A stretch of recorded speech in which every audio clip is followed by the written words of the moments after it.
And we are live, Mets fans. Usually I run my intro, but I decided not to do it as I just started going live. But that's okay. We're going to go live now anyways.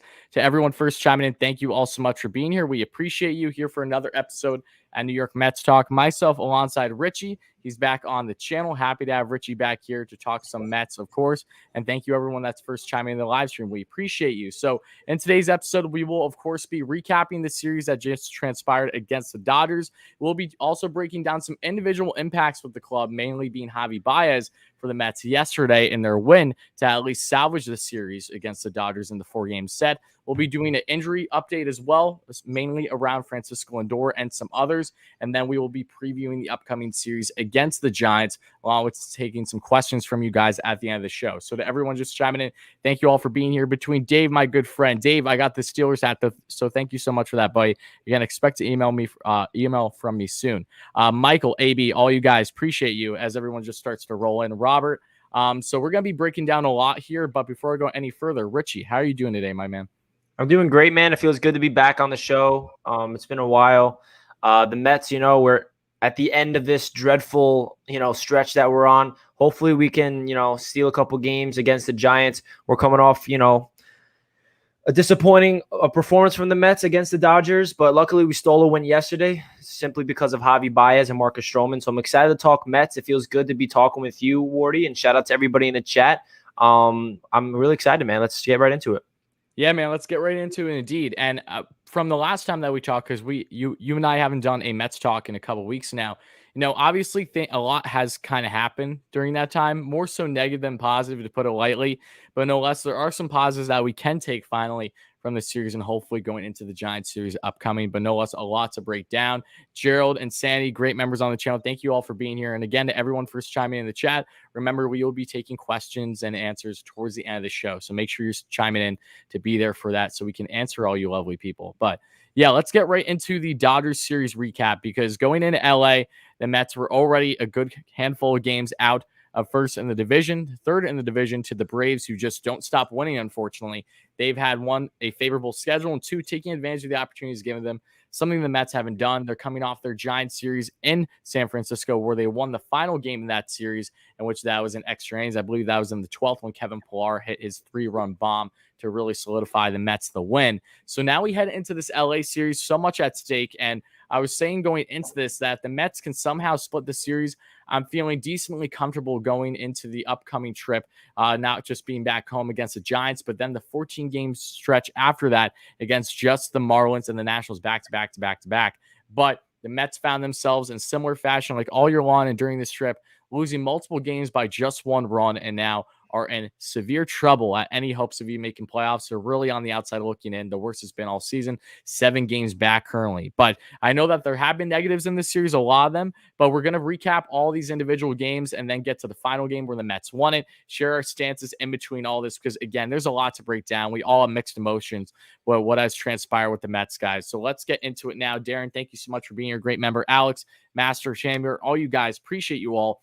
But getting right into game 1 of this series against the Dodgers, the Mets lost this one 4-1, but it was not because of a lack of hitting. The Mets actually tied the Dodgers, and this is a common trend you'll see, not just throughout the entirety of the season, but in this series in particular, where the Mets were toe-to-toe when it came to the Dodgers with hits, but it's the matter of what kind of hits are you getting. And the Dodgers got their clutch hits when it mattered, and the Mets simply didn't. Color me surprised, right? It really does feel like a broken record at this point.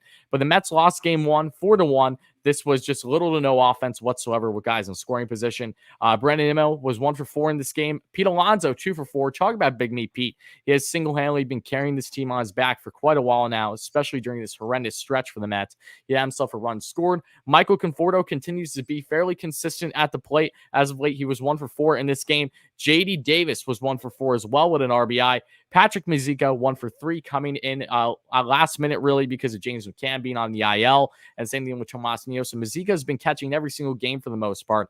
Taijuan Walker pitched in this game, did not pitch horribly, gave the Mets a chance, but all in all, they simply could not tack on more than a run. He had 6 innings pitched. He gave up 4 earned runs and had 4 strikeouts. Now has a 3.86 ERA on the season for Taijuan, coming off of a masterful outing 5 days prior against the Dodgers at home, where he he pitched 6 no-hit innings, pitched 6 perfect until he gave up a couple in the following inning. Trevor Williams, who the Mets acquired in the Javi Baez trade, who is a starter but can be a long reliever for the Mets, has been with the club, has pitched already a little bit, and found himself pitching this game as well to cap off the final 2 innings. Got out of there unscathed without a problem. But all in all, the Mets were 0 for 3 with runners in scoring position in game 1. We streamed this game on the channel as well, as many of you guys chimed in for, and they left 5 on base. So yeah, definitely a tough pill to swallow to open the series the way that they did. Just really, it's just more and more of the same, Richie. That's really all I have to say about this Mets offense. The only thing that you can say is that they didn't have a lot of opportunities for runners in scoring position, so you can't pin them as much there. But in the end, when you have the same amount of hits as the Dodgers did in this situation, but you see there being a 3-run deficit, clearly there's a problem. So, Richie, what was your overall take on the series opener? And just going into the series, let's start with that, your feeling and getting into game 1 here. Yeah, I mean, I said going into this entire stretch against the Dodgers and Giants in particular is the only way we can, steal some victories if we score runs. I mean, it seems easy, it seems simple, it's obvious, and you score more runs than the opponent. But the truth of the matter is that this Mets offense has absolutely fell apart.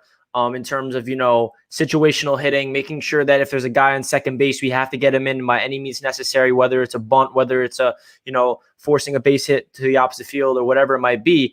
And it's just they don't capitalize on runners in scoring position. They're getting on base, they're getting hits, but it's the same old, situation. Taijuan Walker, you can't complain with his outing in this game. I really am not concerned. 6 innings, 4 runs. You can't expect Walker to be brilliant every time he goes out there. It's just we only scored 1 run, and this was unfortunate. I feel like this was a crucial game of the entire series against the Dodgers because the opener really, it's a statement, and we already versed the Dodgers earlier on in the week. So definitely unfortunate that the offense cannot come around in this game in particular. We scored, 1 run, and Pete Alonso has definitely been carrying the load. He was, he scored the run. And it's just, it's the same old stuff. I've been waiting for this offense to really click together for the entire season. Hopefully we can get that now. Now we have Javi Baez back and Francisco Lindor. Those two can be the spark that this offense has been needing for so long. But the truth of the matter is the situational hitting has been lacking for the Mets all season long. And it's just another game in particular with this one when the Mets fall 4-1. Taijuan Walker, after coming against the Dodgers 5 days ago, absolutely lights out for 6 innings. You can't expect him to do the same against this potent Dodgers offense. He goes 6 innings, giving up 4 runs. You can't be relying on the starting pitching and the defense to win us every single ball game. The offense needs to carry the load some of the games, and it's just proof that this Mets team is not clicking offensively, and that's why we're in 3rd place. I mean, absolutely. I couldn't have said it better. Again, it's frustrating because I hate saying deja vu, but that's how everything's been feeling to the T in some of these games too. And we'll be deep diving that further. But yeah, the Mets are very much in a tough spot now to make anything of this season, which with every single loss and with every single Braves win or even Phillies win after actually salvaging the series against the Padres most recently. The Mets don't have anything easy coming for them, and there are many believing out there that the season's done. And I don't blame them for feeling that way. And again, until they're mathematically out, you will hear me pushing for this club as hard as they can. There still is a glimpse of hope, but again, they need basically everything to go right. And we know that normally when everything has to go right, is not looking good going forward. But no less, the Mets again lost this game opener, the series opener 4-1. And everyone first chiming in the stream, thank you for being here, guys. Please make sure to subscribe here if you enjoy this Mets content, this new episode of Mets Talk. Make sure to subscribe to my man Richie at Mets Media for consistent Mets coverage from his way as well.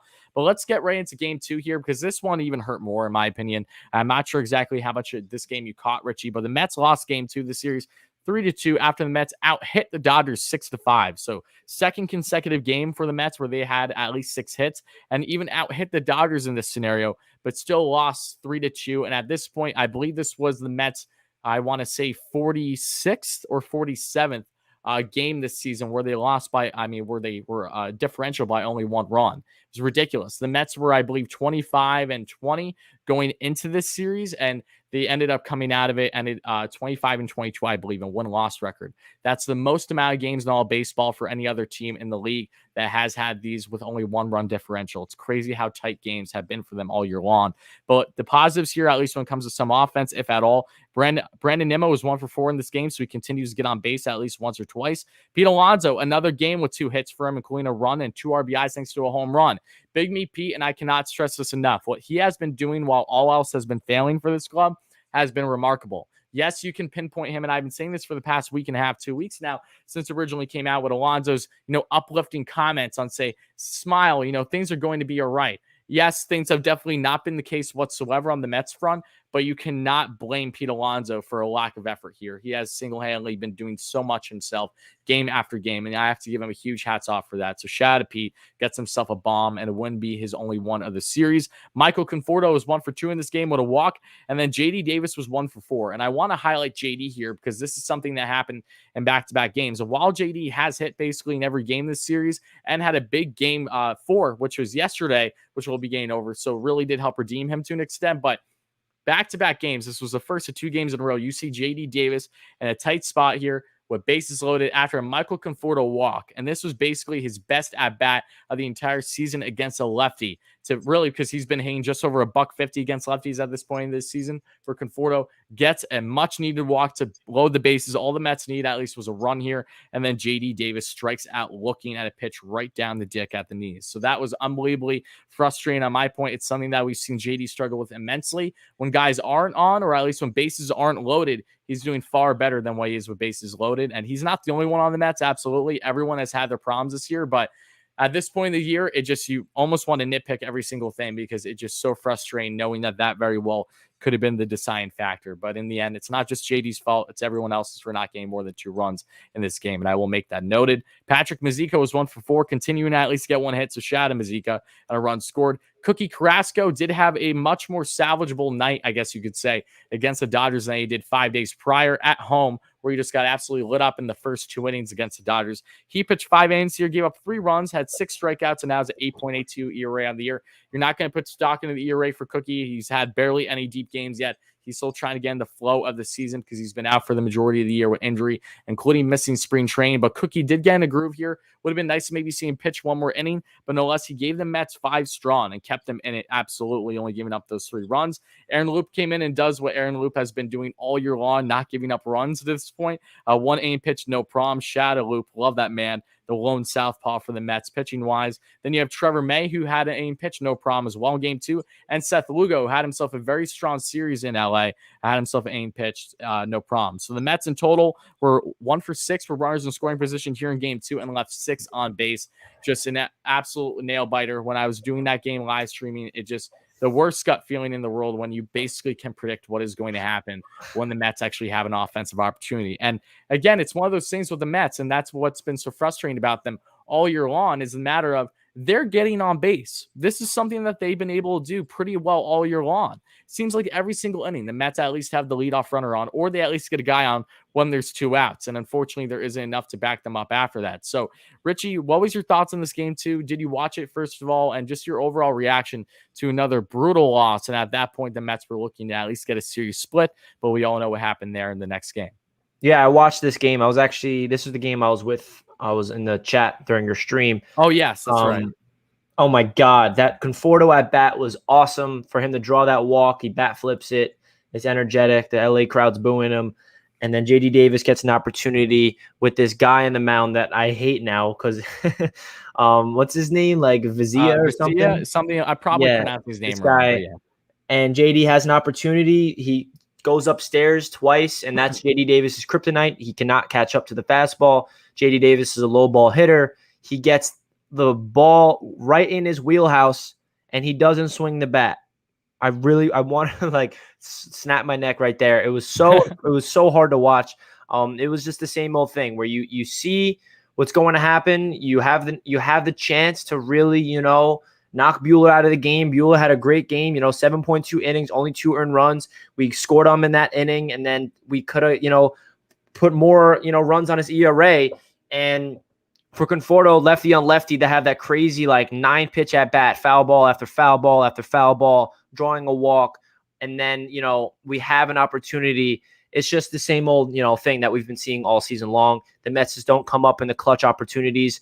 When we do get into late in games, I feel like when we do get into the bullpen of the opponent's teams, that's when this offense really starts to click. It's really rare that we get runs early in the game.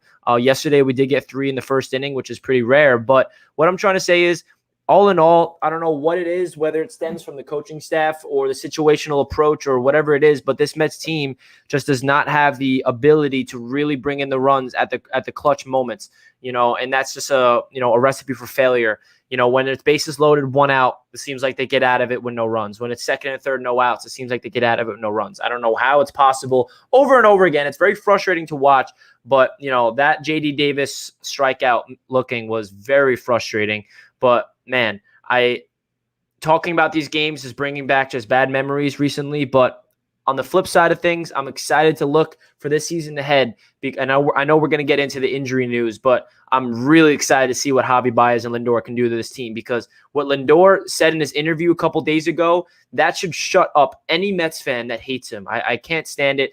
All of a sudden, the Mets offense completely went to crap when Francisco Lindor was injured. And yes, Lindor has not had an offensively good season at all. And he admitted it. He said, I did not live up to the expectations. I am not performing well offensively this year. He can't talk to me defensively or base running, and that's true because he's been stellar at both aspects. Offensively, he's not been performing well. But in the last 30 games before Lindor got hurt, he was playing like the Francisco Lindor we were hoping for. He was playing like the guy. He was driving in runs. He was hitting home runs. And then he unfortunately went down with an injury. And then all of a sudden, the offense completely fell apart. I genuinely believe, and you cannot, dwell on the past and say all these what ifs, but I genuinely believe if Lindor was not injured this extended period of time, we would not be in this situation. We would have a lot more wins. Lindor has a huge impact on this team, and it's unfortunate that he went down. So hopefully he can get healthy by tonight or tomorrow, and him and Javi Baez can be that spark, because this is the only opportunity the Mets have to, provide a spark. We traded for Baez.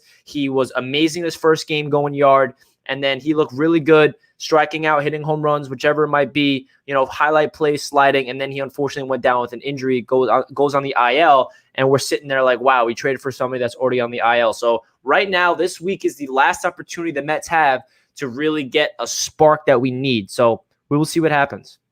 Yeah, no, we'll see what happens indeed. And we're going to be deep diving that further. I'm glad you brought up Lindor, and I want to talk about his comments as well from the past 2 days, because I think that's important about holding accountability, something that we've seen a lack thereof with certain players in this locker room. And everyone has their, their choice words about the notion, but I thought it was very impressive when I saw what Lindor had to say. And we'll be getting into that further. Ghostway with the $1 donation. Dave with the $4 donation. Thank you so much, guys. Hyping the chat for them both. Really appreciate you all. Again, appreciate everybody in the chat. If you have any questions, again, we will be taking all your questions towards the end of the show after we go over all that we need to discuss over this past series and upcoming series against the Giants now. But yeah, no, you're absolutely right. I'm glad you brought up Lindor again, Richie. So now getting into game 3. And again, it's going back to, you have to wonder when it comes to Lindor. And I said this to myself when he got hurt in Pittsburgh, because I was unbelievably concerned with how the Mets were doing at that point. Now, do I think that necessarily that things would be drastically different with him not getting hurt? I'm not sure, to be quite honest with you, but I do feel that things would have very much been in better favor for the Mets,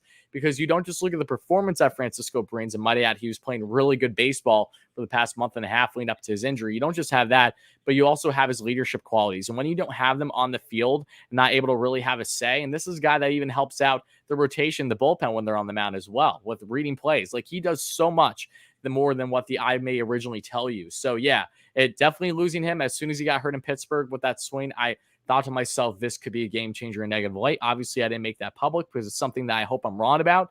But unfortunately, in this case, you can make that argument. That's exactly been true. But getting into game 3 in this Dodgers series and ultimately giving the Mets a series loss here, another deja vu game for the Mets. They lose 4-3 here, tied 8-8 with hits. So another game where they're right up there with the Dodgers. And this is something that is so unbelievably frustrating as well, Richie. And let me know how you feel about this, because there's only been one true blowout game against the Mets in this entire stretch now between between the Giants and the Dodgers. Every single game they have been in it. I know it's cliche to say that they've been battling, but they literally have. And we always are saying, what if they just were competent? What if they bat at least, have 500 runners in scoring position? Maybe instead of 0 for 9, were they, 4 for 9 or something along those lines? But no, they're not. And it's so unbelievably frustrating because the pitching has kept them afloat this entire stretch, this entire season. And they're right there nipping at the heels of the two best clubs in the MLB. And say what you will, I know that they had that one blowout game where the Mets basically gave up in the end against the Dodgers this past Sunday. But Still, every single game has been close, which makes us hurt that much more, knowing that they are very much in things and just cannot come up with the big hits. But again, they lost game 3, 4-3, 8-8 with hits. And talk about deja vu. Brandon Nemo, however, was 3 for 5 with a run scored and an RBI thanks to a home run. Shout out to Nemo for hitting a bomb, something we don't see too often, but it's always appreciated when Nemo can get us on the board himself. Jeff Mcneal was 1 for 4 in this game. He continues to slump, however. We'll be talking about him further here in the stream, in the episode, I should say, in a run scored. Pete Alonso had himself another home run because, of course, he did. He was 1 for 4 in this game with a run scored, 2 RBIs thanks to that home run. And then we have J.D. Davis again. The exact same thing that happened the game prior. Michael Conforto gets on with a walk, and J.D. Davis strikes out with bases loaded to end the inning. And again, I'm not trying to pin this strictly on JD. I want to make that clear. Everyone has had their moments this season. But again, it just hurts more now, given the fact that JD has been one of the Mets' best hitters all year long when healthy. He's the guy that is consistently getting on base. He is the guy that's consistently giving you base hits. But the high fastball has been murdering him, same way it's murdered Pete Alonso in the past. Not so much this season for Pete. He's been a lot more disciplined at the plate. But JD, as of late, he just cannot handle a high fastball in the zone. He's taking the wrong pitches. He's swinging at the wrong pitches. Everything about it has not gone his way when it comes to when the Mets need it most, unfortunately.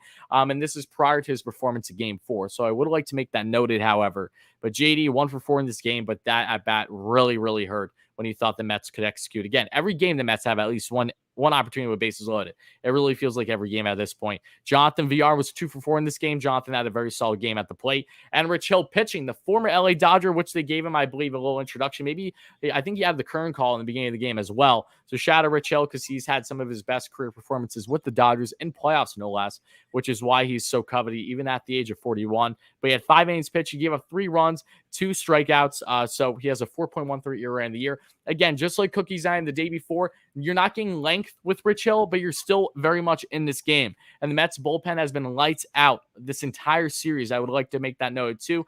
Miguel Castro comes in, and I think that things are completely done at this point. He walks the bases loaded and gives up a run, walking in a run. You really thought that there was no chance of anything after that, but Jeurys Familia doing his magic, awfully reminiscent of a game against the Cubs, I believe. And what was it? I think the 2016 season where he was trying to get out of the jam with no outs. And he did just that. No outs for Familia coming in for Castro, already giving up a walk to bring in a run. And he gets out of the jam unscathed. So shout out to Familia. Absolutely clutch to keep the Mets in this game by not giving up any runs when he came in with bases loaded and no outs. That's amazing. How many times are you going to see that from Familia?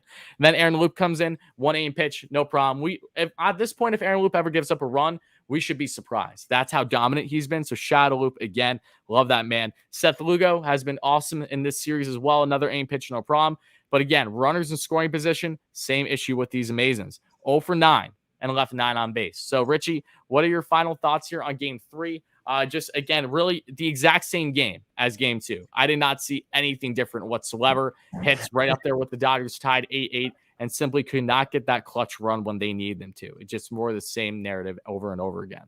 How many times have we seen the Mets lose 4-3, 3-2, 2-1, 5-4? It's all one-run games, and it just makes you want to, 0 for 9 runners in scoring position and 9 left on base is just totally inexcusable. It's just a formula for a disaster. It's everything you don't want to see in a baseball team.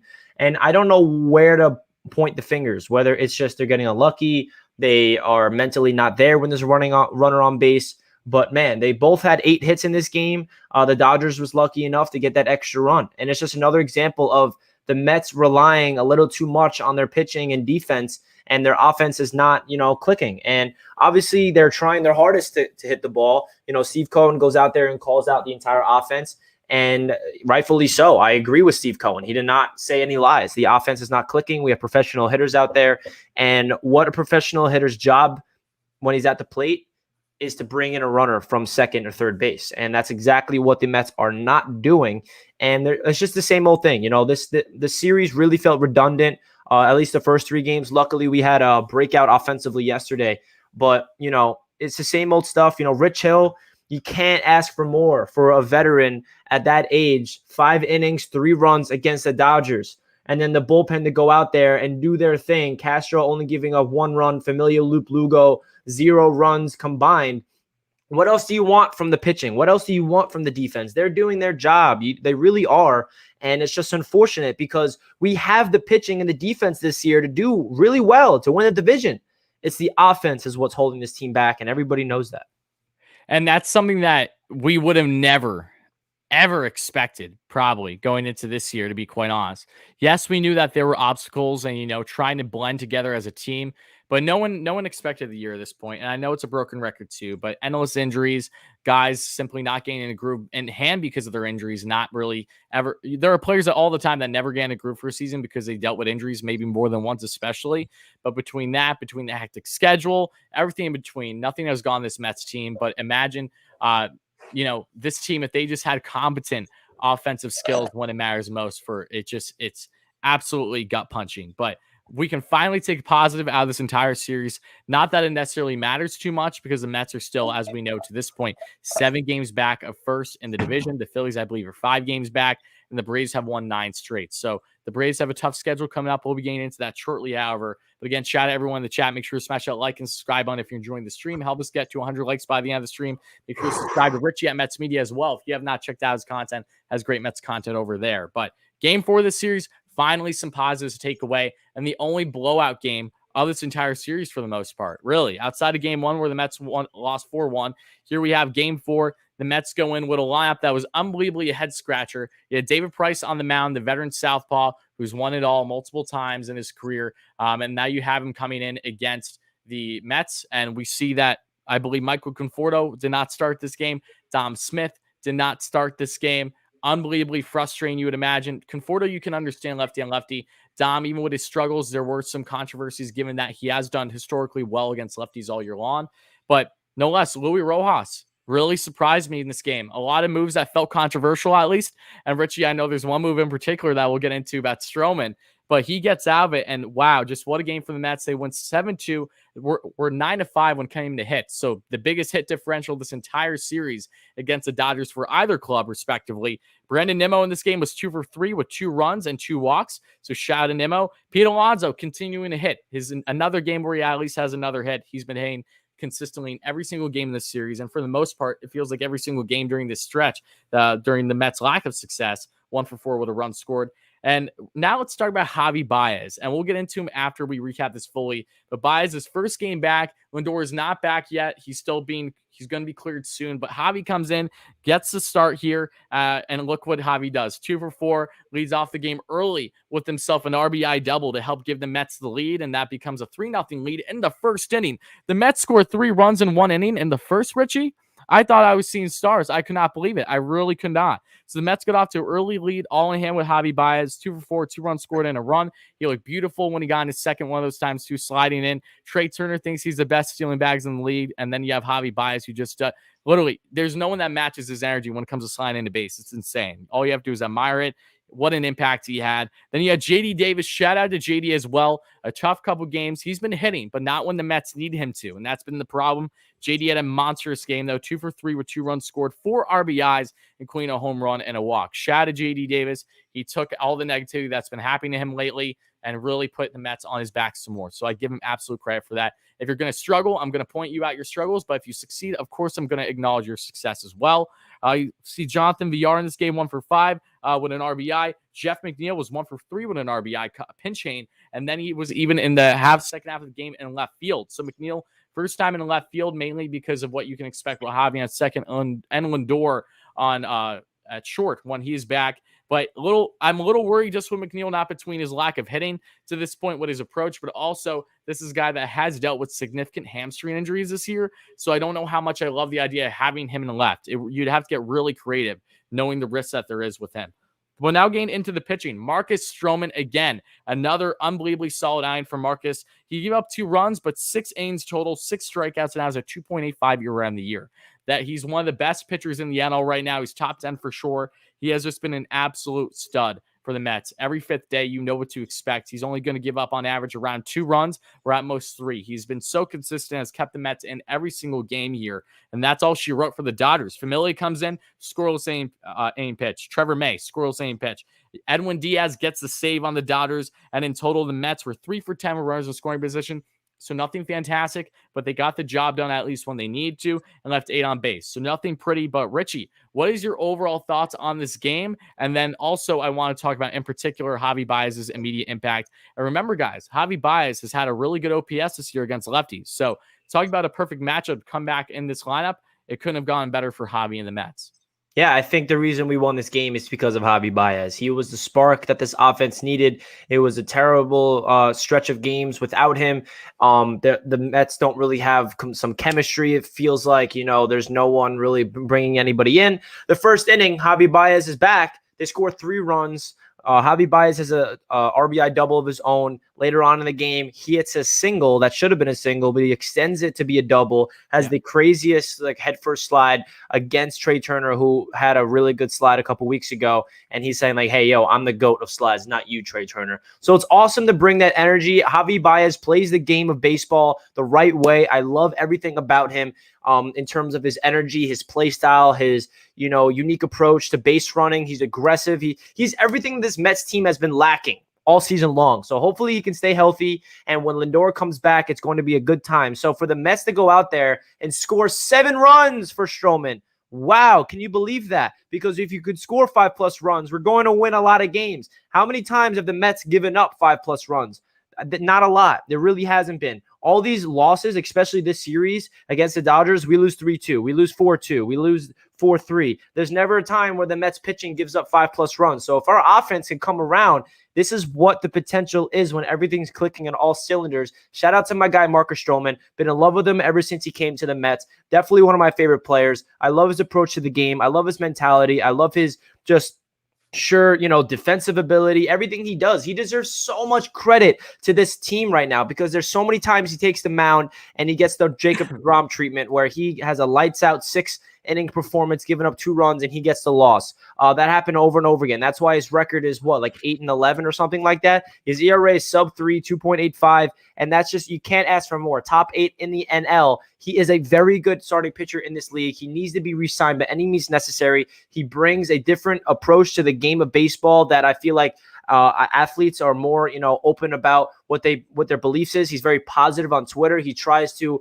remind the younger generation of how to deal with negativity and how to deal with adversity. And he reads a lot of books. He's very intelligent about the mind, body, and soul. And that's something that, it goes a long way. He takes care of his body. He takes care of his breath work, and everything about Marcus Strollman, Mets fans really need to hold on to because his positive approach to life is contagious. And you need someone like that in the locker room because somebody that's going through adversity, someone like Marcus Strollman is somebody that you can lean on because you can tell that he's mastering the ways of life just based on his, his routine and rituals away from the field. And that really translates to the game. You can tell that he's on a different mindset than other players. And I'm just so happy he's on the Mets, and hopefully we can re-sign him long-term because he's somebody that would be a really big loss if we move on from him. So that's a really good sign that this Mets team finally hit for Marcus Strollman. And, I'm just so happy to see him finally get run support that he deserves. I agree. And I want to touch on Stroh a little bit further because as you guys probably know, if you chimed in our Mets talk a couple days ago with myself and Anthony Rivera, check him out, the Subway to Shake podcast. We love having Anthony on the show.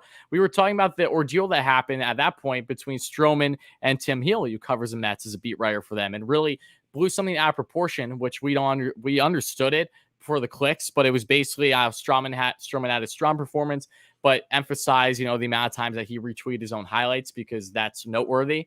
But then, and yesterday after the game, he gives his recap on Twitter and doesn't mention Stroman's stat, his final line, which is something that every writer usually does. So Stroman called him out for it, just basically, more of the same things. Like why I don't understand the drama. I really don't. I don't understand how some people can be like that. Not going to beat a dead horse there. However, just all in all, give credit where credit is due when it comes to Marcus Stroman, whether you love him or hate him, when it comes to personality based, whatever it is. There's no denying how he has been as a pitcher this year for the Mets, and there's no denying that he absolutely needs to be heavily considered to be re-signed for the Mets as he hits free agency at the end of the year. He's been the stronghold in this rotation, and without him, I have no clue where the Mets would be. Okay. I have absolutely no clue. But because of Stroman, the Mets have been staying somewhat afloat and are finding themselves. Yes, they don't have a strong chance at all making playoffs at this point of the year, but they have a strong chance at least picking things up from where they're currently stand. And you have to give massive shout out to Marcus Stroman and what he has done consistently all year long. So now with saying that, I want to take a nice pivot now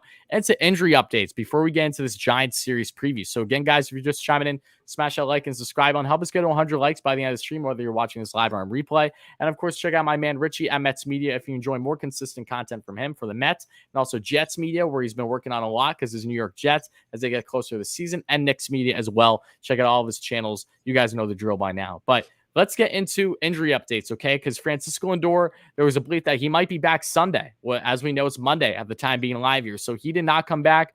As we saw, Javi Baez did, however. So Javi made an immediate impact. When is Lindor going to come back? Because according to the doctors, everyone that gives Louis Rojas the intel, he said that give him a little bit more time. Just want to be extra precautionary. But the belief is that he will be back early this week. And early this week means the series against the Giants. And the Mets have a blessing here with an off day today. So they will not be playing until tomorrow, Tuesday, to start their series with the Giants. So the full belief now is that Francisco Lindor may very well be making his debut tomorrow in the starting lineup for the Mets. And that's going to be really interesting if we finally see Lindor and Javi together, that duo. It's something that we've always been vying for. And I know that at this point in the year, with everything going wrong for the Mets, it's not easy to focus on positives and think that, this could be a game changer.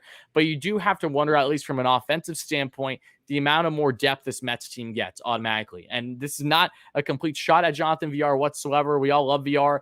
But to have VR, who was strictly supposed to be someone coming off the bench, but was an everyday player, awfully similar to Kevin Pillar going into the year, you don't want these guys to be starting every day because there's a reason why you want them off the bench to have as deep of a bench as possible to hopefully have a deep run this year. Now Lindor's finally back. You get that gold glove. You're going to be getting a bat that was looking really, really good up until his injury. And hopefully that continues because, again, if he's in a prolonged slump, the Mets are going to have to give him a short leash given the amount of games they're out on first right now. So if him and Baez, if Javi's connection in the lineup was at all an inclination on what the Mets could expect going forward with having a fire under their ass, having guys that have both great personalities, but can produce both with hitting the ball on the bags and in the infield, Lindor is going to just add on to that tenfold. There's a reason why he's the leader of this team in and out of the clubhouse. He's the most vocal voice, and we saw it himself. He said strictly that, yeah, I haven't been playing well. You can't knock me on my defense. I got you there. I've been good at defense all year. You can't knock me with my speed on the bags and being a base runner. But yes, you can absolutely knock me in how I've been hitting. And it absolutely sucks. I've been playing down this year and it's not a good feeling at all. But I gave a huge hats off, pardon me, to Lindor, as you alluded to earlier, Richie, because accountability is important. You can't just act like, it's sunshine and rainbows. And I know that's how a lot of people took Pete's comments. I understand Pete's intent. He probably doesn't feel that same way to an extent that he does when he said it to the media. He's just trying to keep people positive. But Lindor's a realist. And that's how you not just, one, give the fans what they want and being honest, being held accountable, and hoping that us fans can see you go out there and perform better than what you have to this point for the majority of the year. I truly believe we're going to see that with Francisco. But two, knowing what it takes to be a leader in this market. And that is a game changer in me. Francisco, since he has come in, has handled the New York media more than we could have ever asked for. And it's funny, he even on his glove, I don't know if you saw, has the fans on his glove in different colors, like with faces of orange and red, orange and blue, to match the Mets, but with like angry faces as if they're yelling at him. So he takes it personal when fans clearly are not supporting him and are booing. Like that hits home with him. He's not okay with that. And he knows that's because of his lack of offensive success. And he wants to change that just as much as any other player on this club that's slumping. So shout out Francisco. I think we're going to see an immediate impact with him in this lineup. And the Mets get on any type of role, it's going to be directly in hand with Lindor, Javi, that duo, and their success. So Richie, is there anything more you want to expand on Lindor and what we could potentially expect for him to come back in this Giants series, assumably, given all the reports to this point? And then we will, of course, get on to the injury news for the other players that are currently out.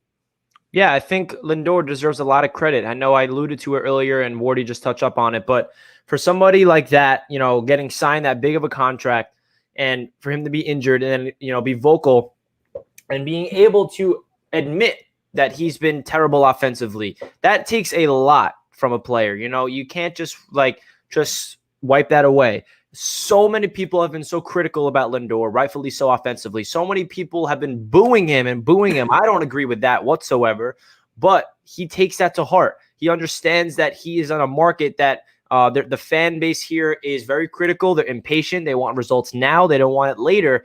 And Lindor admitted that he has not played well offensively, and he's trying everything in his power to get back and put up the performances that we're expecting from him. You need to realize that that's a leader. That is somebody that's going to galvanize the clubhouse. That's somebody that's like humble. He understands his situation. Like, it would have been way worse if Lindor went out there and said, yeah, I keep getting booed. I don't understand why. I'm doing the best I can offensively. I feel like I've been trending in the right direction. If he said that stuff, then that would be pretty embarrassing, and Mets fans would have a right to really be upset with Lindor. But for him to be vocal and open about his struggles and saying, I'm not performing well, I need to be a better player at the plate. Mets fans should realize this is the leader of the team for the next decade. We need to get behind him. There's no reason to keep harping on him, saying, you suck. We wasted all this money. Boo, boo, boo, boo. That's only going to make it worse. Like, I don't understand that whole mindset of just making sure that we boo our players because we're not getting the results that we want. I understand the frustration. The Mets have completely imploded lately, and the booing is going to happen naturally. It's been happening forever. It's not like this is the first year that Mets fans have booed their own players. Correct. But what I'm trying to say is we need to realize that this is a long haul with Lindor in particular. He's here for a decade. We didn't just sign him for this year. We didn't sign him for the next 3 years. He's going to be here for 10 seasons. So let's get behind him. He has the right personality to, deal with adversity. He is understanding the New York market right now. This is his first season, understanding what it's like to be, in the media, getting, ridiculed and shit on at all times, hearing the fans boo him on the field, on Twitter. Majority of the Mets fans hate Lindor right now, which really hurts my heart. But I genuinely am behind Francisco. I'm going to be behind him. I'm going to be rooting for him no matter what. And I'm hopeful that he can turn the corner, because this is the last, I mentioned this earlier, but this is the last opportunity the Mets have to get a spark that we need. We missed out the trade deadline. We didn't miss out. We acquired Baez, but the unfortunate part about acquiring him is he went to, the IL. So now it feels like we have a brand new trade deadline situation. We're getting Baez, we're getting Lindor at the same time. We've been waiting for Baez and Lindor to be playing at the same time to see what that middle of the infield looks like.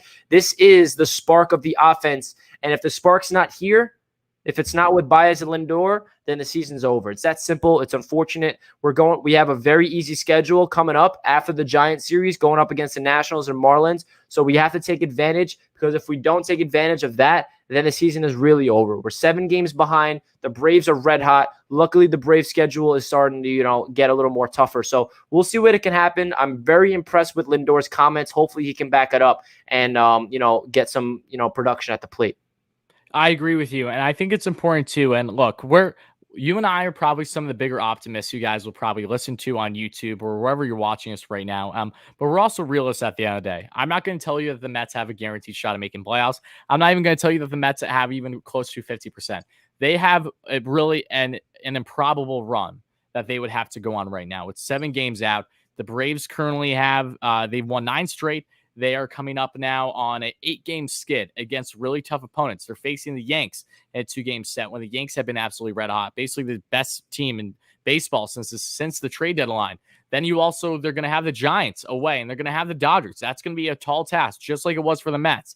But then after that, they face the Rockies a bit. They have an easier schedule. So the Mets and the Braves don't face off again until the final series of the season. And the Mets, after this upcoming Giants series that we will be previewing in a second, then have 14 straight games, just like what they did against the Giants and the Dodgers, but this time against strictly the Nationals and the Marlins. And to tell you, I still have no clue what to expect, because again, just because it's an easy opponent cannot prove us anything at this point. The Mets have not taken advantage of anything at this point in the season. Will they now? Potentially. But my biggest concern with Baez and Lindor being out the way that they were is that the Mets would get hot, but it would be too little too late. At this point in the season, I can honestly say that's probably more leaning the case than anything else.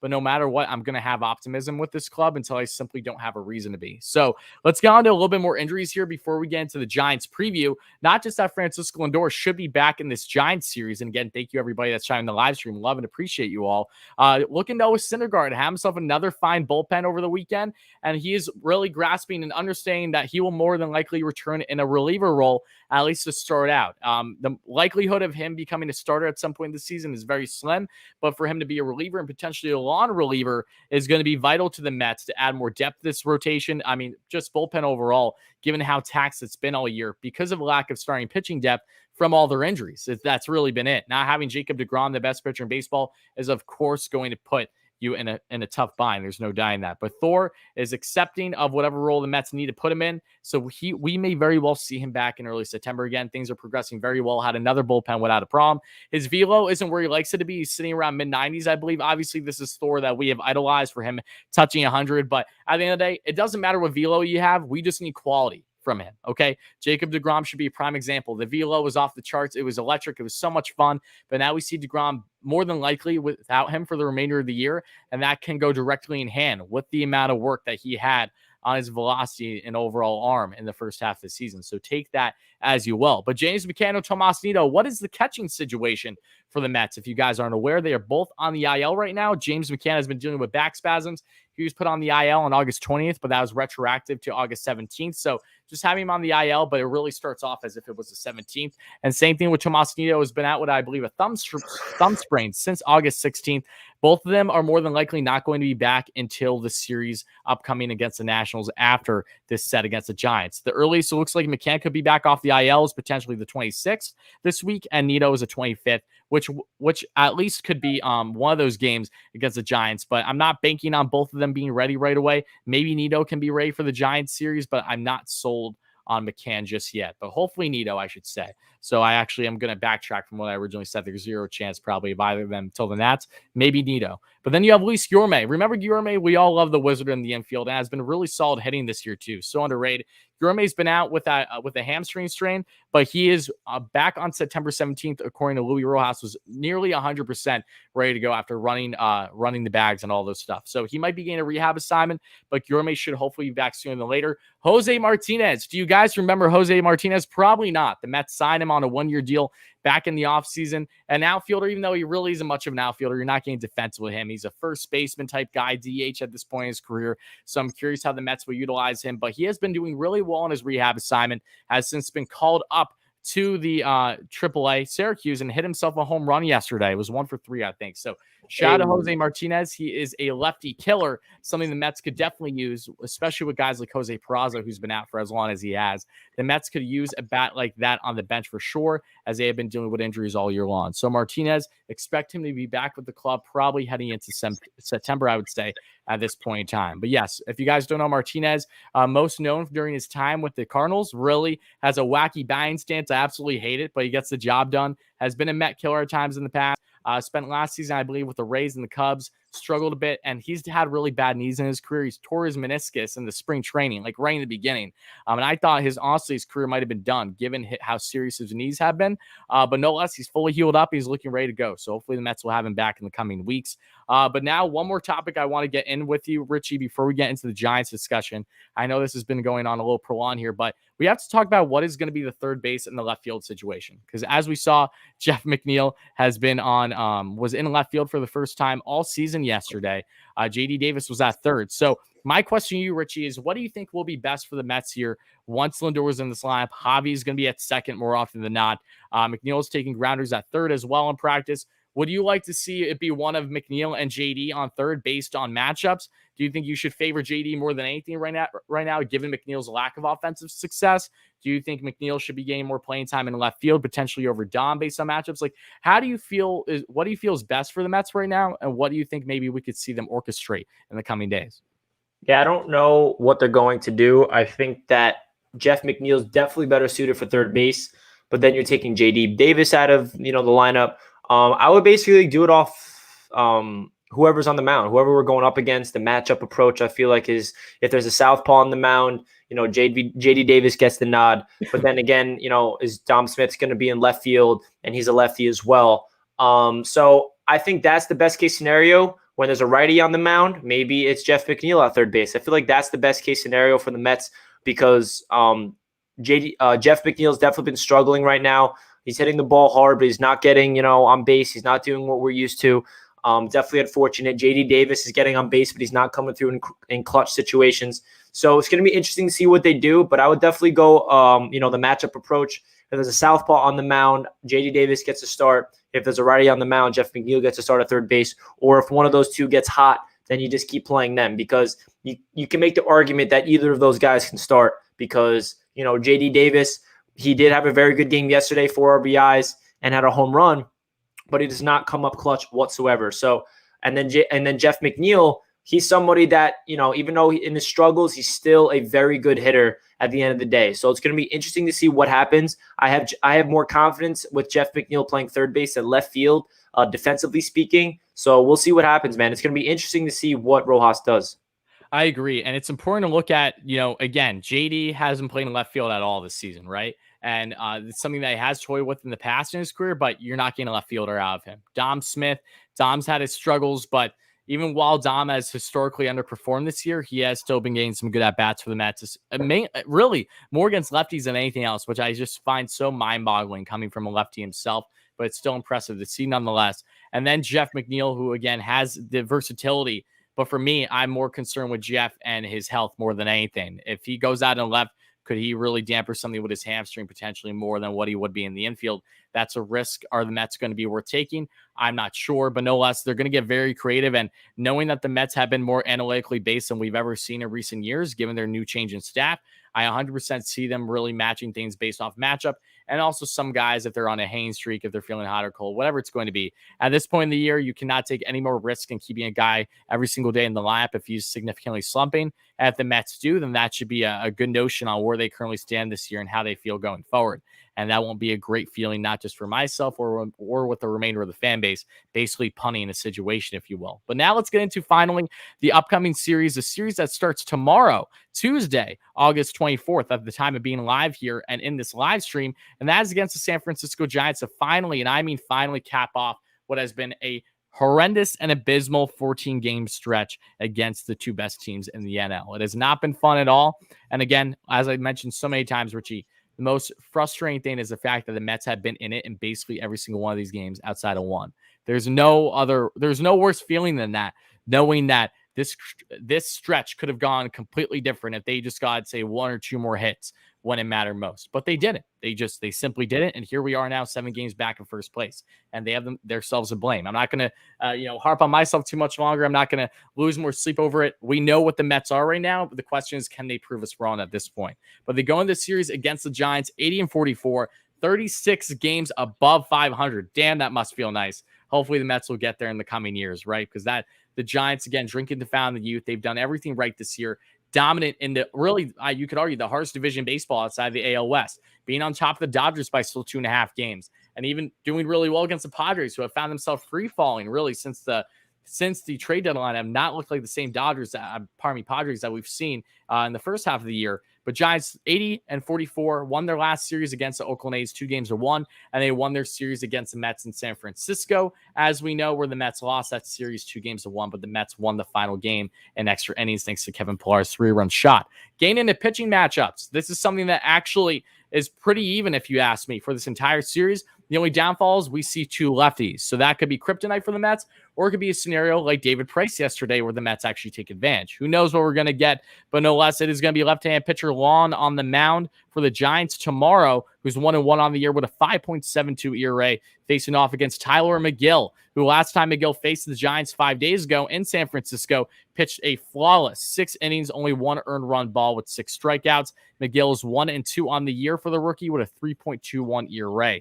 Game 2 of this series on Wednesday is going to be Johnny Cueto, the veteran, with the awesome release on the mound. He's always doing nifty stuff, similar to Strollman, but even more advanced with the leg kicks and doing all stuff to really throw off the hitter. Cueto in his mid-30s now, just coming off the IL because the Mets have not seen him because he's been injured, is 7-6 on the year with a 3.89 ERA.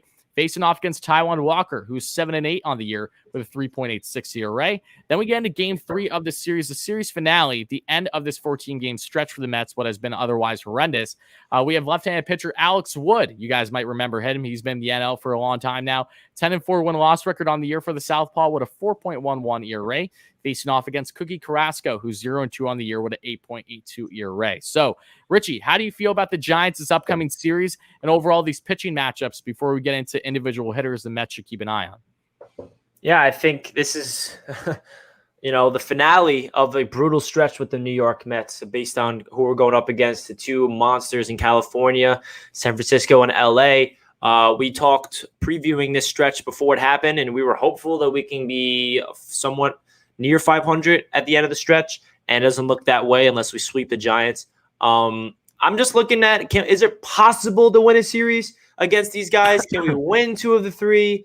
It's going to be all about the offense. I know we're talking about the pitching matchups right now, and it is even down the line. It's going to be interesting to see how the rookie Mcneal bounces back after, having a stellar performance against them, and now he's going up against the same exact opponent. Mcneal has done that multiple times this year. He versed the Braves back-to-back outings. Now he's versing the Giants back-to-back outings. Hopefully that does not come back to bite him in the ass, because the Giants are a very good team. They know what to expect now. They're going to make their adjustments. Now Mcneal has to make his adjustments as well. I just feel like the Mets really need to take advantage of the southpaws on the mound we saw yesterday. We know that Baez is a very good guy going up against lefties. Hopefully he can really be that spark plug. And if Lindor is playing, he's a guy that performs well, I feel like, on the right side of the plate more than the left so far this year in terms of getting on base. So at the end of the day, man, I like the pitching matchup, but it all comes down to, is the offense going to come through? I'm confident in the pitching. I'm confident in the defense, not confident in the offense. Yeah, I agree. And that unfortunately has been the narrative of this entire season, right? So you have a Giants club that has just been electric all year long. And there's no ifs, ands, buts about it. If the Mets lose this series, it's further insult to injury. Even if the Braves lose their next series, it won't literally not, like, the Mets will just be in a worse spot. So the Mets basically need to win every single series from here on out, or at least win by far the majority of them, if they want any chance of having a run here. And again, at this point, it's really just wishful thinking. We need to see it to believe it. You're damn right. I'm always going to be an optimist until the end. So if they win this series, I'm going to feel good going into the upcoming 14 games, which could drastically change things for the Mets for the better, for the worse, or keep them kind of even keeled on where they currently stand. But yeah, last final series against a tough opponent on paper, I should say. And then the Mets have their 14-game stretch. And during this time, the upcoming series, as I mentioned already, guys, in the chat, if you're new here, chime in the stream, the Braves' upcoming schedule is not pretty for the next 8 games. They're all against damn good teams. Like I said, they have the Yankees coming up. Then they're going to have a couple days off. Then I believe they're facing the Giants in San Francisco. Then they're going to LA. That's going to be huge for them. They very well can salvage or keep things afloat. If they just stay even 500 during that stretch, then nothing's really going to change for them in the standings, even if the Mets ball out. Because again, 7 games out doesn't get any worse than this for the Mets, or at least that's what you would think at this point in the season. But pitching matchups going to be tough, but there are some favorable things. We'll see how Javi does against lefties some more. We'll see if JD can execute on lefties some more. Lindor, how will he be from the right side predominantly in the series? Then we get when it comes to hitters, there's 3 hitters that stand out to me in this series, Richie. Starts off with Brandon Crawford. Crawford has been electric all year long. He's literally been one of the best players in all the NL, even at the age of 34. It's crazy to see what he's doing. He's batting 300 on the year, 19 bombs, 70 RBIs, 10 stolen bags, an amazing glove we always know has been red hot over his past 7 games and is having a 900 OPS on the season. The second hitter I think the Mets should keep wary of is the guy that the Mets are probably going to go after in free agency again. Surprise, surprise. It is, in fact, Chris Bryant. KB, who hit 2 bombs off the Mets in their previous series against each other, is batting just under 270 on the year with 22 bombs, 61 RBIs, 7 stolen bags, 857 OPS. He's been solid over his past 7 games, a little low in the average, but he does have 3 home runs and 5 RBIs. And then we have Lamont Wade Jr. as my third pick over some others, mainly because Evan Longoria has just been put on the IL yesterday. And Longoria, who did really well against the Mets in the series when he played, he had a 3-hit game, including a home run. He will be out. So Lamont, I'm picking as my third guy here. Had a solid series, I thought, against the Mets, both defensively and offensively. Has a 248 average on the year, 16 bombs, 41 RBIs, and 3 stolen bags at 842 OPS. He has been cool over his past 7 games, batting just under 230, but no less, he can definitely be a problem, a thorn in the Mets side, if you will, in this one. So that's really all you need to know, guys, about this upcoming series with the Giants and the Mets. It does not begin until tomorrow, and that'll probably be right around 7 o'clock Eastern time, I'd have to imagine, 7:10, whatever it's going to be. Absolutely massive and pivotal matchup for this Mets club that are trying to get themselves back to 500 because they're currently 61-63 on the year and really make a run from there. So, Richie, what are your final thoughts on the series upcoming against the Giants, and what players do you believe are going to be the standouts if the Mets have any chance of having success here? I think Pete Alonso needs to continue his fine play. He's been the only consistent offensive player for the Mets this year. He looks really good. It's unfortunate that, a season like this for Pete's going to waste.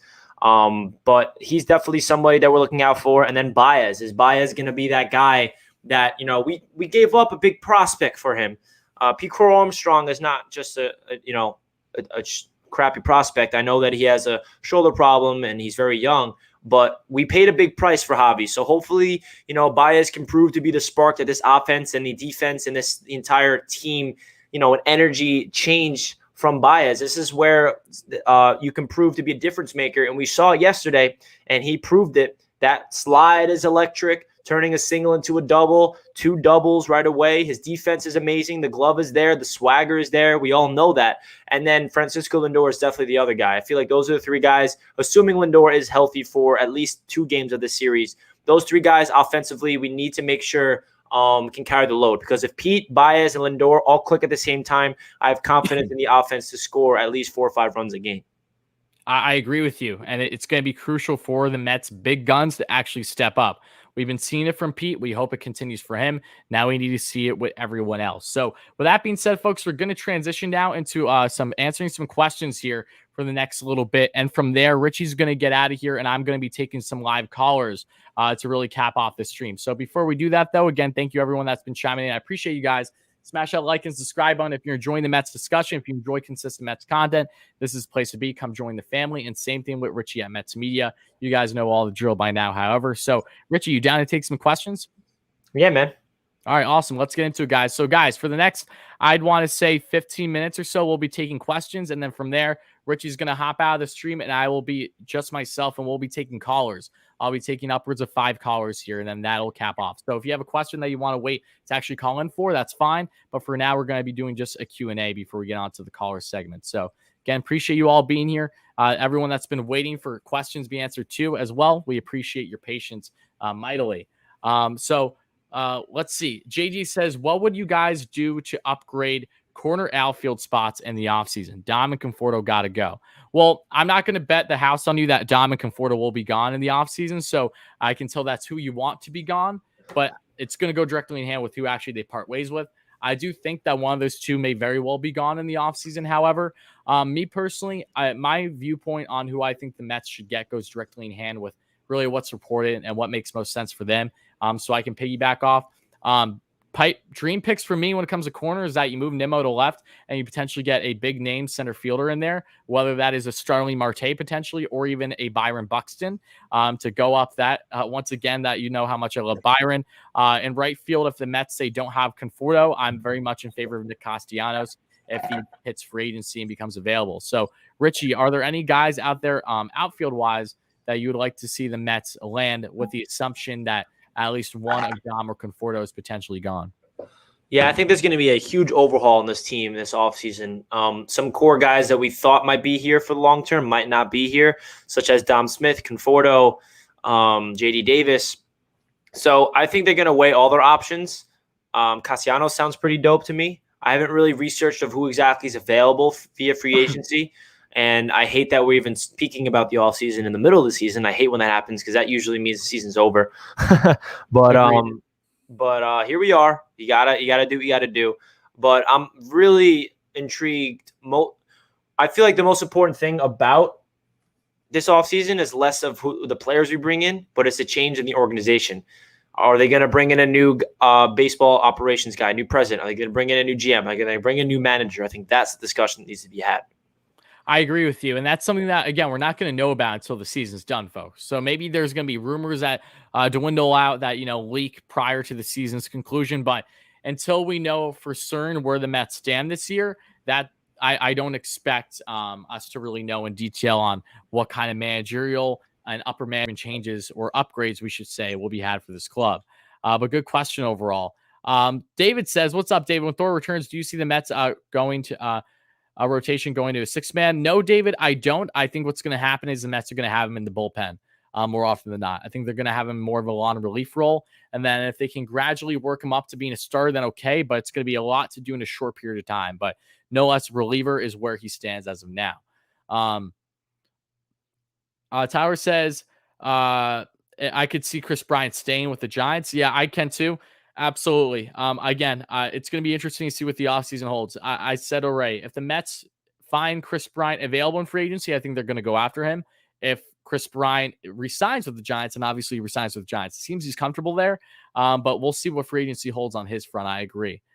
Pinch, I have not played Madden Mobile from what you said. No. I don't really play too many games on my phone. How much money would you give Baez when we also have to sign Strollman?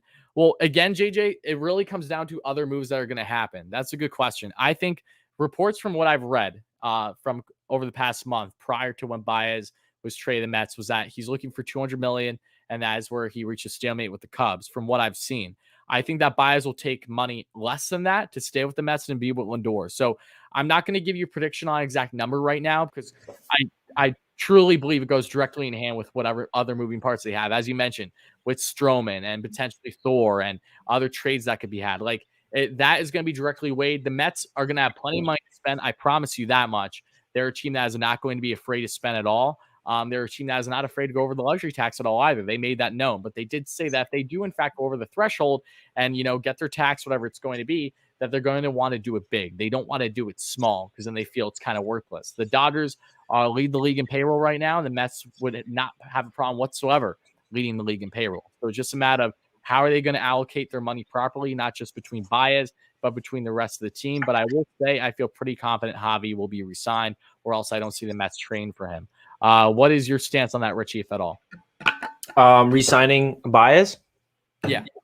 I think they should definitely explore it. But at the same time, I don't think we should really discuss that until the end of the season, because now this is the time for Baez to prove if he's worth that money or not. We had a very small sample size of Baez so far on the Mets.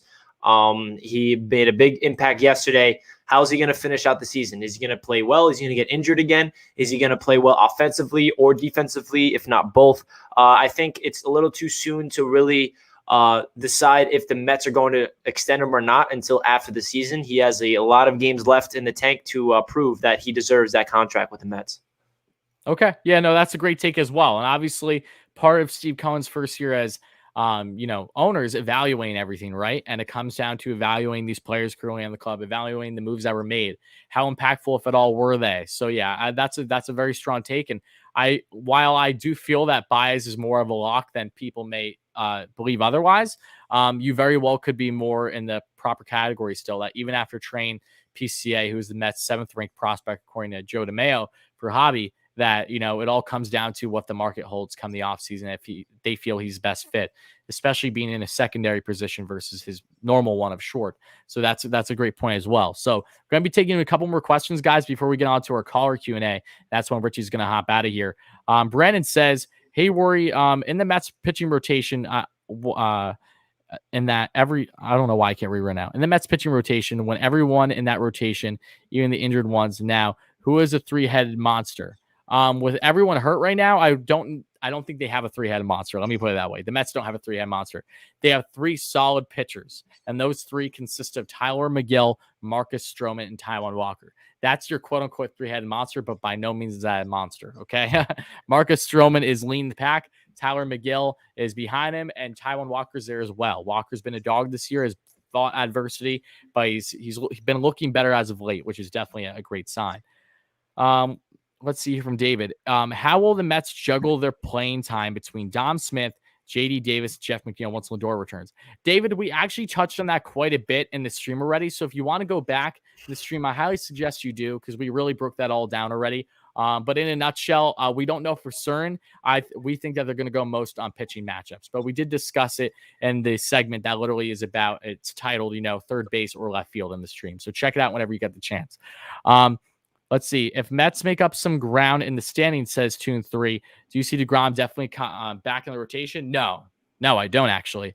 I think that if DeGrom comes back in the rotation this year, that is because they somehow, some way went against the reports that he's, 99.9% short out of the year, that he's able to get ramped up in time and a return to mid-late September, which that's asking for too much. I don't see it happening. I would love it if Jake pitched again this year, meaning that the Mets somehow, some way found themselves right on the cusp of being in playoff position again.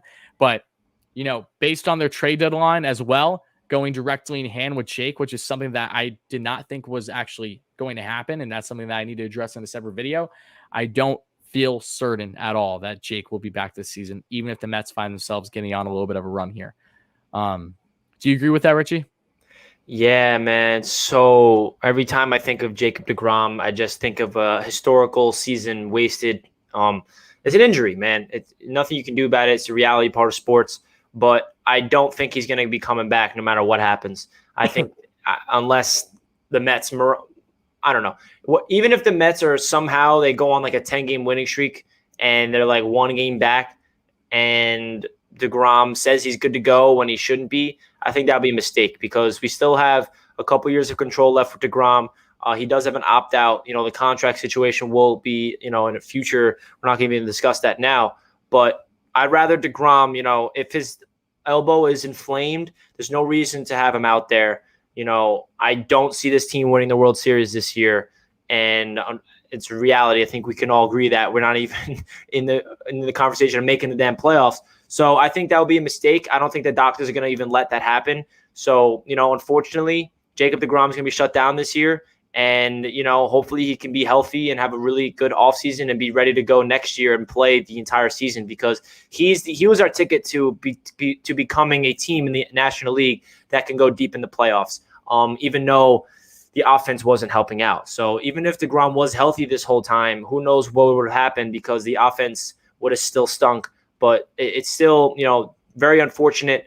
I don't really see deGrom coming back at all this year.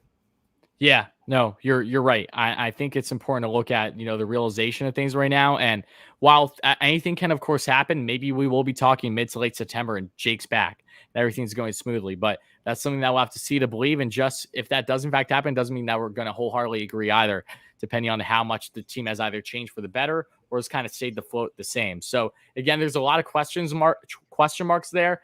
And no less, if I will be beyond surprised if we see Jake pitch again this year in a nutshell. But with that being said, folks, that's going to wrap up things with Richie. At least Richie's going to be getting out of here for the day. So everyone, please make sure to say thank you and shout out Richie again for being here in the stream for a new episode of New York Mets Talk. Once he gets out of here, I'm going to be taking callers. However, I'll be taking upwards of 5 callers if you guys want to call in and share a comment, question, or concern that you want to get off your chest because we're actually going to make callers today. I got some free time, so I figured that would be actually noted. So Richie, my man, thank you so much for being here. Always appreciate you, brother. Any final words you want to get out for the chat before we let you out of here? Yeah, it's always a pleasure to hop on, man. I love talking Mets. It's therapeutic. It makes me, talk about my problems with the sports team and, the happy thoughts as well. Mets fans, it's been a rough ride. It's definitely been an up and down season for us. All season long, we're in first place. But there was a sense while we're in first place, like, is this going to last? Because we don't look like a true first place team. And then injuries happened. And now here we are. So, keep your mind straight. Understand that, this isn't the end of the world. I still see a very bright future for this team. I feel like Steve Cohen is the right man, to lead this team and making the right decisions business-wise of hiring the right people. Remember, this is his first time being an owner. He's still getting used to adversity. So, keep your heads high. This isn't the end of the world, but I appreciate you having me on, Wardy, as always. Shout out to everybody in the chat. I appreciate you guys. And then Dylan's asking me real quick. I know this is a mess stream, but thoughts on Zach Wilson, all the Jets injuries. Dylan, if you want to see all my thoughts of the New York Jets, go check out Jets Media. I do consistent content every single day. I have a live stream later today as well at 5 p.m.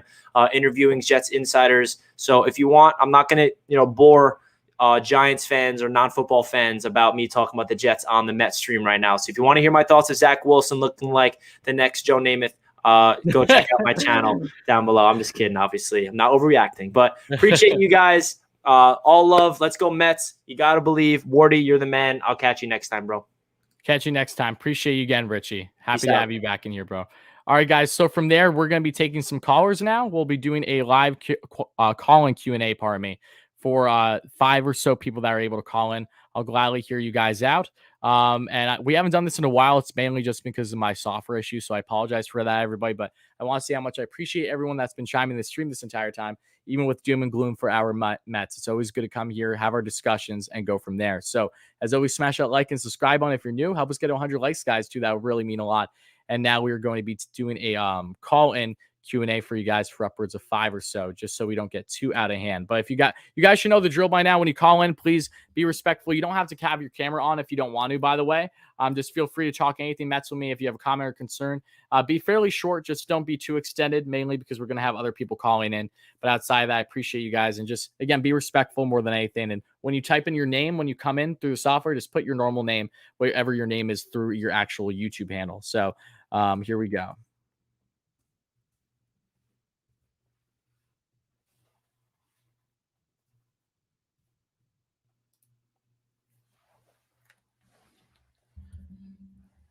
I feel this off day was so needed, guys, not just for the Mets, but for, I think, all of us, to get a mental break from what has been transpiring with the Mets. I think we can all agree there. So that's kind of just my stance on things right now. So, guys, yeah, if you have more questions, if you want to call in, you surely can. And like I said, we'll be taking upwards of 5 callers today. Outside that, though, as we wait for callers to come in, if they do, in fact, because I know it's a little bit of a smaller live stream today. Let's see.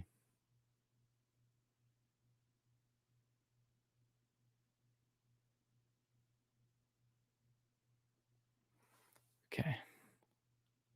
AB says the Yankees and the Braves are the first teams to face off against each other while both on at least 9-game winning streaks since 1901. That's an awesome stat. That's a fantastic stat. That's actually, I did not know that.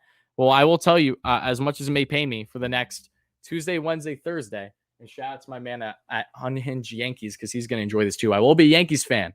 Pardon me, maybe starting tonight. Do they play the Yankees starting tonight? I think they do. So yeah, for the next couple of days, I will be a Yankees fan for that Braves series. I will tell you that, folks. But we do already have some people calling in, so we're going to get right into the callers, everybody. But again, please make sure you use your actual name when you're calling in. Would really appreciate it, guys, so that way I know who you are. If you're not using your name, then I'm probably not going to allow you in the stream. So we're going to go to our first caller. Ryan, you hear me? Yeah, that's good, Wardy. Okay, can you give me 1 second? Because I hear the echo. Oh, yeah. I shut it off, I think. Okay. All right. Awesome. How are you, Ryan? Good. How are you? I think it's not really a question, but I think the season is going to come down to the last 3 games of the Braves and Mets. Okay. In October, and I think if we were like 2 or 3 games back at that point, I think we can sweep that series. That's really all I gotta say. I hope so. Yeah. And I hear an echo, but I'm only just talking to get over with. All right. No. These upcoming series are going to be vital for the Mets. Whether they execute or not will be yet to be seen. But it's definitely really to have 14-game stretch of two teams that are below 500. Yeah, we gotta take advantage of those. Miami and Nationals. Yep. I agree. Ryan, any final comments before we get you out here? Nope. Just let's go Mets and have a good day, Wardy. Let's go. Thank you so much for that, Ryan. I'm sorry I had to cut you short. It was just mainly because of the audio issues, because I didn't want to bother too many other people. But yeah, I agree. Look, this is going to be do or die. It's been do or die for the Mets. At this point, I feel like it's more do or die than anything else. So again, guys, if you want to call in, just click the link that is pinned in the chat as well. Put your actual name in for whatever your name is. That is usually on YouTube. Be respectful, ask question, comment, concern, whatever it is. I love talking to you guys, especially on one-on-one. It's really cool. But shout out to Ryan for calling in. He's been a big supporter on the channel for quite a while now. Now let's get into regular here. Long time no see. David, how are you, my friend? Hey, Tyler. I'm doing great. How's everything with you? Good. Good. Join the stream like always. And yeah, it's a big next 40 games, right? I believe that is going to be huge for the Mets. But I wanted to ask you a question concerning Theo Epstein. Do you believe that the only way the Mets can entice Theo Epstein into coming to New York is if the Mets were to offer him Sandy Alderson's position? And the reason why I asked is because since he had a similar position, I believe he was team president back in Chicago. Yes, he was president in Chicago. Yeah. So obviously that position is available now. But my personal belief is that if the Mets were to offer that same position to Theo Epstein, I don't think that he's going to want to take it, because obviously he's going to want to, move up.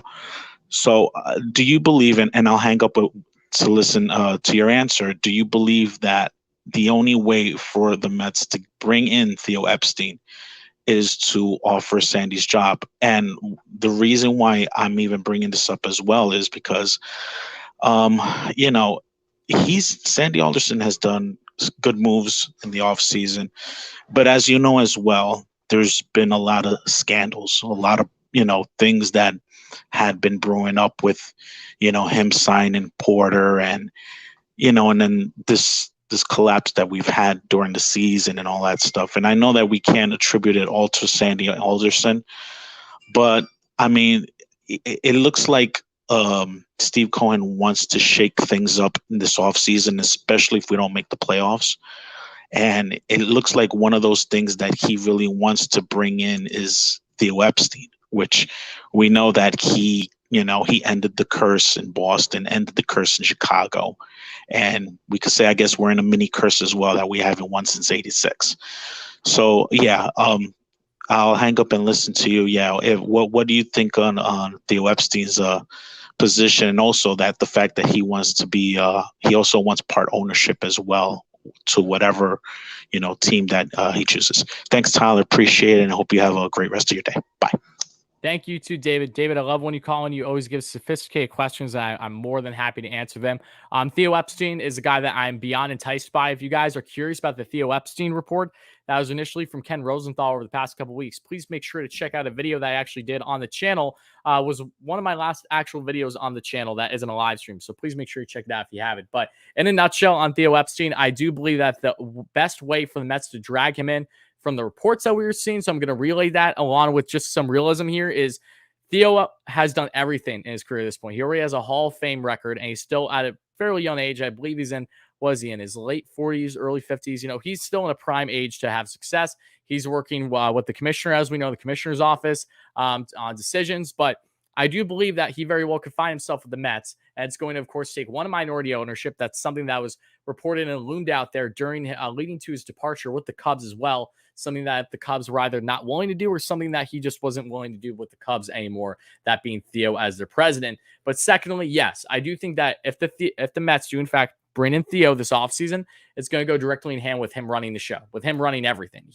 He's done everything at this point in his career to give you the belief that he's going to help the Mets, not just be a successful club, but get them to the promised land in a fairly short period of time. That's something that he's been known for.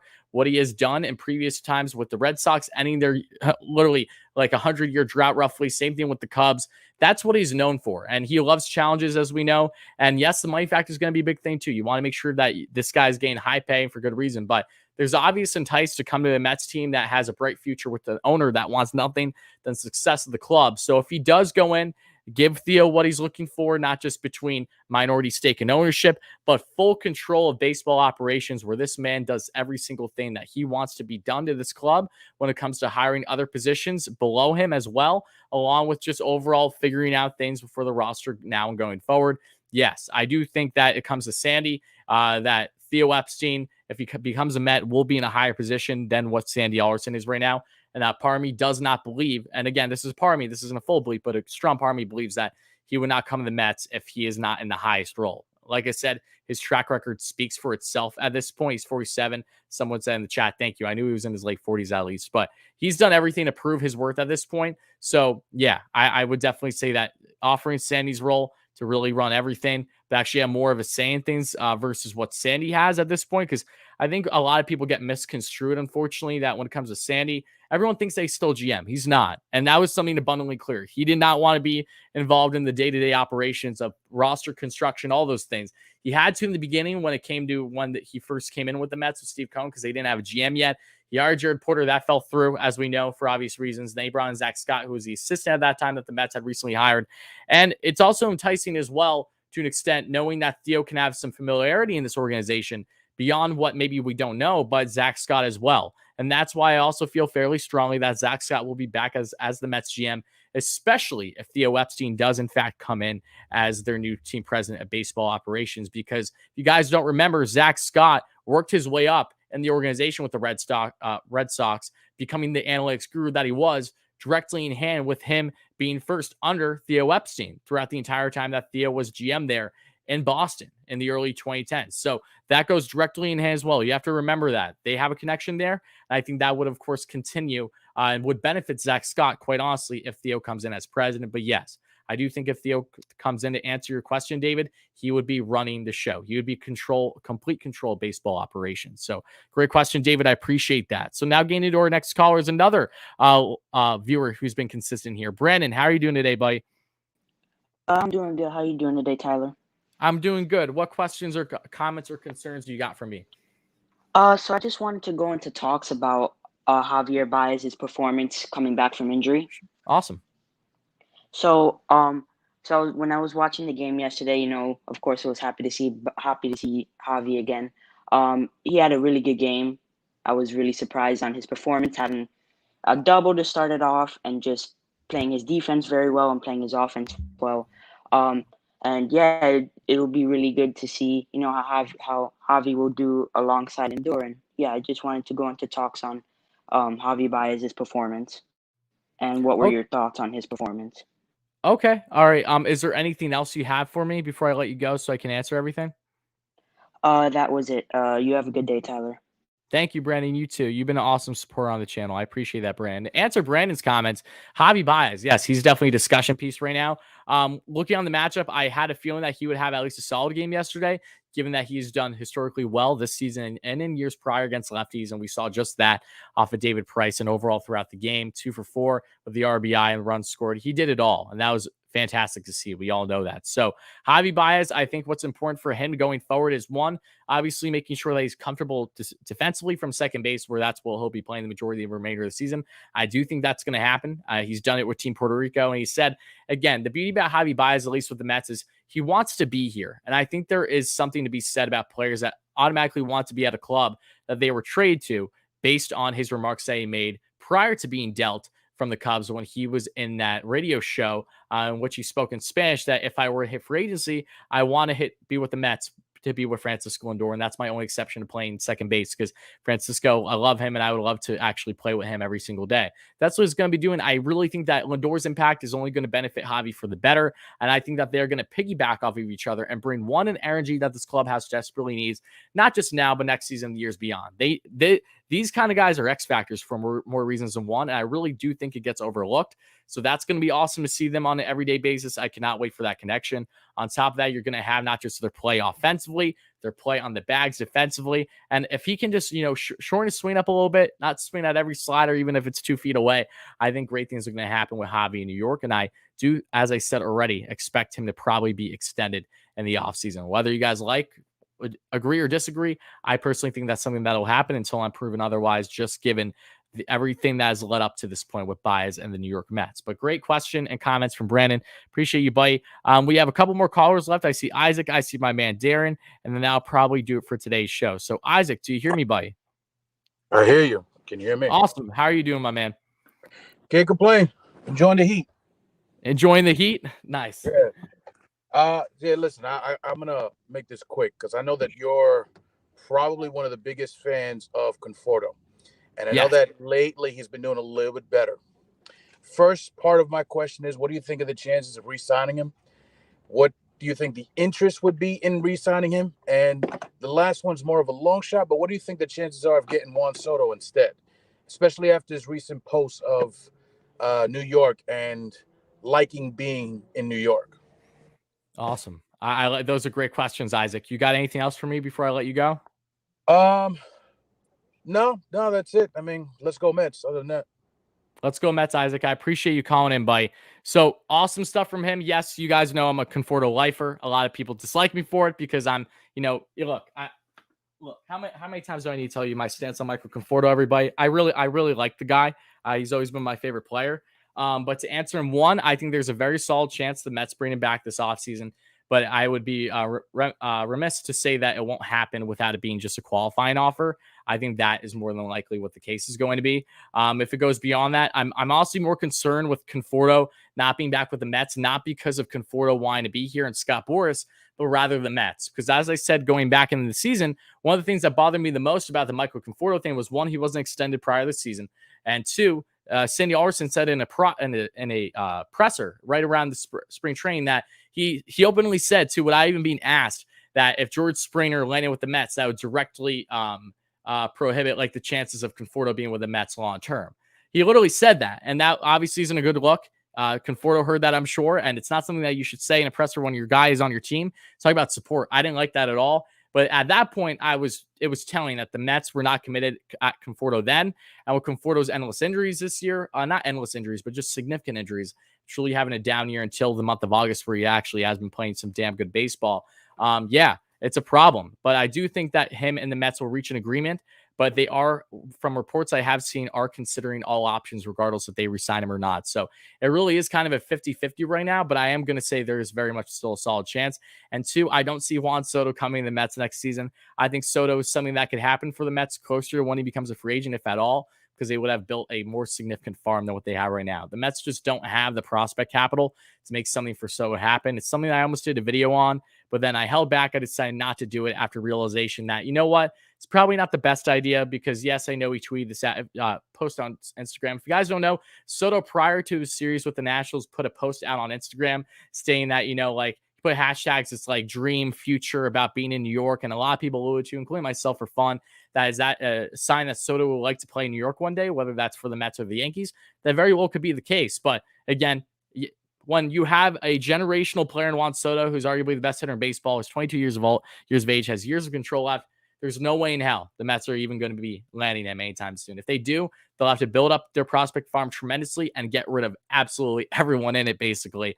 And you'd have to hope that the Mets have the best offer to give over other teams. And realistically, if Soto gets put on the market right now, there are a lot of other teams that could cough up with better offers than what the Mets can. So don't expect Soto to go literally anywhere right now. They're trying to build that team around Juan. So the future we'll see. I really don't expect Soto to be gone with that club until maybe his final year of his contract, if anything. So with that being said, we have two more calls, actually. We have Darren and then Brandon. So Darren, my man, how are you, buddy? If you guys don't know, Darren is the biggest Mets fan in the UK. He's always chiming in. Great support. How are you, buddy? Happy to have you here. I'm good, Wardy. How are you, mate? How's it going? Good. What time is it where you are? 7:30 at night, mate. Like 7:30. Oh, okay. So it's reasonable. It's reasonable. So, like, the question I had was going to be about Conforto and like what you thought about maybe he's being back next year. But obviously, the last guy's already asked that. So I just wanted to show you like what's turned up today in the post. I'm representing the man, the main man. Attaboy. Love to see it. And I love the jersey collection you got behind you, too. We've got DeGrom, Big Meat Pete. Yes. 2 Lindor jerseys. I've got Baez jersey on the way. I've got the Lindor black on. So just wanted to show you representing. Awesome. I love it, Darren. Guys, what do you think the chances are of like JD Davis being back next year, moving on from JD and getting a different third baseman? Or I think it's slim that JD's back here next year. You think he is? I think it's slim. I don't think it's likely. Yeah, I think so. In my personal opinion. There's a reason why they've been trying to upgrade his position for where it's almost September. So give or take 9 months, you know, like the writing's been on the wall with him. Yeah. So it's a shame because he seems like such a cool guy. Like when you see him with like Nemo, Alonso and Don and stuff doing their interviews like backstage, and you watch the Mets on the YouTube channel, they're like the guys seem really close, and he seems like such a cool guy. But it'll be a shame for him to move on. But yeah, unless they have him in a DH next year, I think that would be the true exception where they keep him, which is possible. It's definitely not outlandish. Like the other thing I was going to say is, what do you think the chances are of like a strike happening before the season with the CBA and the players? Do you think that's like more than possible? Or I don't know the likelihood, to be quite honest with you. But I have to do more of my homework on it, but I know that there are natural concerns of a strike happening because of the CBA agreement and how much is at stake right now too. There are a lot of talking points from both sides. So yeah, it wouldn't surprise me. I just pray to God it doesn't happen, because if we have either a shortened season or if it just is pushed, that's never a fun thing. So hopefully they can reach an agreement. We get universal DH, we get some other things, but yeah, that's something that I'm sure we'll probably be talking on the channel a lot heading into the offseason. Yeah, cool. Well, thanks, mate. Thanks for letting me jump on. Of course, Darren. It's always a pleasure, my man. You have no idea how much I appreciate your support and generosity. So everyone, shout out Darren again in the chat. He's an absolute beauty. I appreciate you guys. See you later. Talk to you soon. All right, guys. Darren's a beauty. If you guys don't, absolutely love that man. He's been supporting the channel for so long. And our last but not least caller that we'll be taking today is Brandon. Brandon, do you hear me, buddy? Yes, I hear you. Do you hear me? Yes. How are you doing today, my friend? I'm good. I just wanted to call in to have your takes. Let's say if the Mets don't make it this year and Rojas, well, if the Mets don't make it, Rojas is gone. But who do you think the Mets will consider as the next head coach?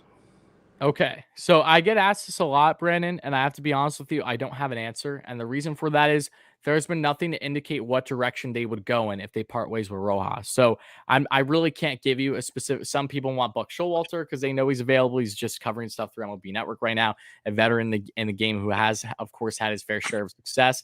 In my opinion, however, if they part ways with Rojas in the offseason, something tells me they may very well go after someone that is directly ingrained. But I don't know how much actual managerial experience he'll have in the MLB. I think they're going to want to pick a younger, fresher mind, but that's kind of what Rojas checks off when it comes to, being a manager. So I'm sorry. I actually don't have a bigger answer for you that I would have liked to right now, mainly because we don't know. Like, there's still uncertainty if Rojas will even be here after the year or not. So it's a lot of question marks, but I will definitely have a better answer for you if we reach that point. Hopefully, I know this is not going to happen, but probably I would say David Wright if he wants to come back. I'm respectfully, I'm going to completely disagree just because of a couple reasons. One, David Wright, he's away from the game. He's enjoying himself, lives in Cali. It's not like he lives in New York right now, enjoying his family. Two, Wright has no managerial experience whatsoever, hasn't even begun a potential career of being any type of coach. So he'd have to really work himself up through the ranks more than likely, awfully similar to what Rojas has done, because Rojas was a manager for basically every affiliate for the Mets up until this point. So he took his time, he grinded out, he got to where he wanted to be. I love David, but just because you're a Mets legend does not mean whatsoever that you're able to be fit, I should say, for a managerial position. So I do not see that happening at all. I hope he's back with the Mets in some form of capacity at some point in his career, but just lifetime, I should say. But I would not expect him to be the next manager of the Mets. Yeah. Anyway, thank you for taking my call, and hopefully we can make a run here and at least make the playoffs. Yeah, I agree with you, Brandon. We're going to try to stay as positive as we can, but I appreciate you chiming in, buddy. And I hope you have a great rest of your day, okay? You too. Thank you. All right, guys, that's going to conclude the callers segment and overall the show today. I want to thank everyone so much to everyone that chimed in. Again, that was going to be our last caller today, so I apologize to anyone that is still sitting. We're just taking upwards of 5. But again, thank you all so much. This was an awesome episode as always. Mets lost another series. Sounds like a day that ends in Y, unfortunately, but they did at least get the win and salvage a series against the Dodgers. They're 7 games back, 61-63 on the year. How will they look after this Giants series? They'll either look decently to significantly better when it comes to maybe standings, or they're going to look even worse.